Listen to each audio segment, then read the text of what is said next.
मड़वा के बासा धैले रो बखिया पाने भैया। मड़वा के बासा धैले रो बखिया पाने भैया। भर लेना ए नामा मेलो रगे माई। भर लेना ए नामा मेलो रगे माई। एत सुंदर बहिनी के करा परते जब। एत सुंदर बहिनी के करा परते जब। के रे करल देखा लगे माई। के रे करल देखा लगे माई। घोड़वा चढ़ले आखी दुल्हा दुल रहे तो दुल्हा। घोड़वा चढ़ले आखी दुल्हा दुल रहे तो दुल्हा।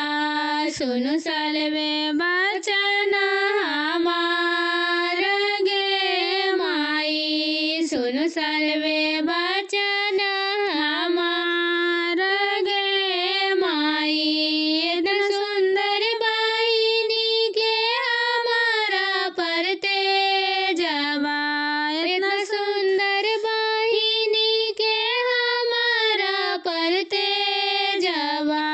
हम ही करबो देखबा लगे माई। हम ही करबो देखबा लगे माई। रंग बिरंग के भोजन कराएबो। रंग बिरंग के भोजन कराएबो। संगवा में रतिया बिताएब गे माई। संगवा में रतिया बिताएब गे माई। मड़वा के बासा धैले रो बखिया पाने पापा। मड़वा के बासा धैले रो बखिया पाने पापा। भर लेना ए नामा मेलो रगे माई। भर लेना ए नामा मेलो रगे माई। इतना सुंदर भैया बाके के करा परते जबा। इतना सुंदर धिया बाके के करा परते जबा।